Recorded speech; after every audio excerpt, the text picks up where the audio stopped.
Chicken কষা try করতে চান তাহলে এইভাবে চিকেন বানিয়ে নিন। ভাত, রুটি, পরোটা, পোলাও, ফ্রাইড রাইস সব কিছুর সাথেই খেতে একদম ফাটাফাটি লাগবে। অনুষ্ঠান বাড়ির চিকেন কষা বানানোর জন্য আমি এখানে নিয়েছি 1 কিলো উইথ বোন চিকেন, আর সব মাঝারি সাইজের করেই কাটিয়ে নেওয়া আছে। ভালোভাবে ধুয়ে পরিষ্কার করে জলটাকেও খুব ভালো করে ঝরিয়ে নেওয়া আছে। পরিমাণ মতো লবণ, 1 টেবিল চামচ হলুদ গুঁড়ো দিয়ে দিলাম। দিয়ে দিচ্ছি আদা রসুন বাটা 1 টেবিল চামচ, আর দিয়ে দিচ্ছি কাঁচা লঙ্কা বাটাও 1 টেবিল চামচ।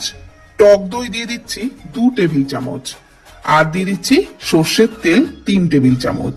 এবারে সমস্ত কিছু চিকেনের সাথে খুব ভালো করে মেখে নিচ্ছি।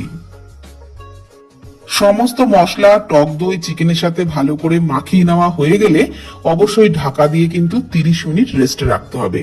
যদি হাতে সময় থাকে 40-45 মিনিটও রেখে দিতে পারেন, তাহলে আরো ভালো হবে।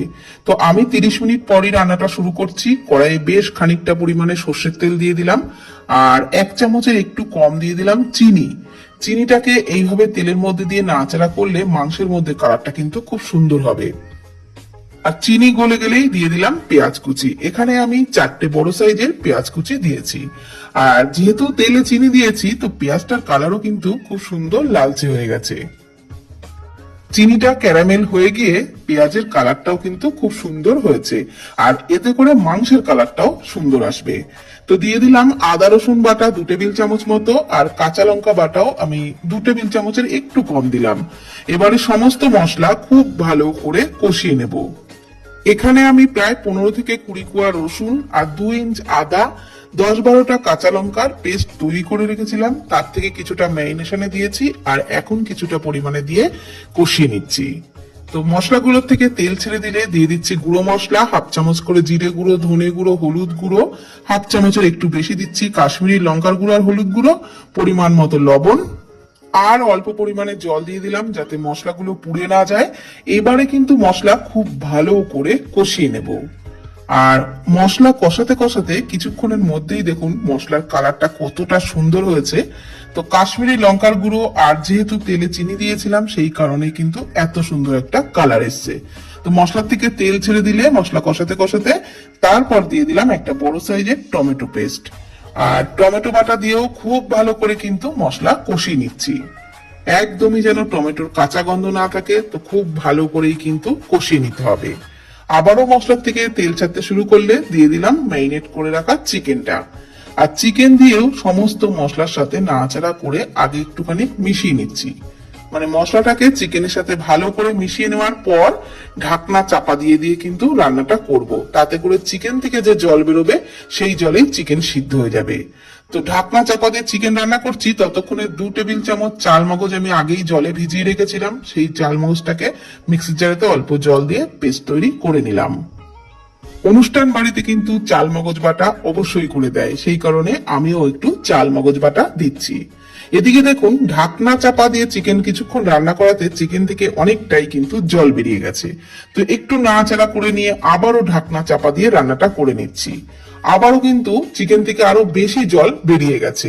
এই জলেই কিন্তু চিকেন সিদ্ধ হবে। এইভাবে ঢাকনা চাপা দিয়ে দিয়ে রান্নাটা করতে হবে, আর কিছুক্ষণ পর পর ঢাকনা তুলে একটু নাড়াচাড়া করে নিতে হবে, তবেই কিন্তু চিকেন সিদ্ধ হয়ে যাবে। তো এই সময় আমি দিয়ে দিলাম ওই চাল মগজের পেস্ট, আর নাড়াচাড়া করে নিচ্ছি। তারপর আবারও কিছুক্ষণ ঢাকনা চাপা দিয়ে মিডিয়াম ফ্লেমেই কিন্তু রান্নাটা করতে হবে। হাই ফ্লেমেও না, একেবারে লো ফ্লেমে রান্না করলেও মাংসটা সিদ্ধ হবে না আর ফুটবেও না, তো দেরি হয়ে যাবে। সেই কারণে মিডিয়াম ফ্লেমেই রান্নাটা করতে হবে। দেখুন এখন কিন্তু চিকেনের একেবারে শেষ পর্যায়ে, মানে একদম সুন্দর করে চিকেন কষিয়ে নেওয়া হয়ে গেছে, আর চিকেন ভালোভাবে সিদ্ধও হয়ে গেছে, একেবারেই তেল ছেড়ে দিয়েছে। তো এই সময় আমি মিক্সির বাটিটা ধুয়ে অল্প পরিমাণে জল দিলাম। এটা কিন্তু একদমই ঝোল হবে না, কষা হবে, সেই কারণে অল্প জল দিলাম। আর চিকেন যা কষানো হয়েছে তাতেই কিন্তু চিকেন 80%-এর উপরে সিদ্ধ হয়ে গেছে, তাই অল্প জল দিয়ে কয়েকটা চেরা কাঁচা লঙ্কা দিয়ে একটু ফুটিয়ে নিচ্ছি। ততক্ষণে একটা মিক্সচারেতে 2-3টে এলাচ, 2 টুকরো দারচিনি, আর একটু 2 টুকরো লবঙ্গ, 1 টুকরো ছোট জায়ফল দিয়ে দিলাম। সমস্ত মশলা গুঁড়ো করে নিলাম। এদিকে চিকেনটা একেবারে রেডি হয়ে গেলে ওই মশলার গুঁড়োটা দিয়ে দিলাম। তারপর নাড়াচাড়া করে নিলেই আমাদের দুর্দান্ত টেস্টি অনুষ্ঠান বাড়ির চিকেন কিন্তু একেবারেই রেডি হয়ে যাবে। এই যে শেষে গরম মশলার গুঁড়োটা তৈরি করে দিলাম, এটা অবশ্যই করে দেবেন। এর জন্যই কিন্তু চিকেনের টেস্টটা দ্বিগুণ পরিমাণে বেড়ে যাবে। তো এইভাবে বানিয়ে যা কিছুর সাথেই খাবেন, খেতে কিন্তু ফার্স্ট ক্লাস লাগবে।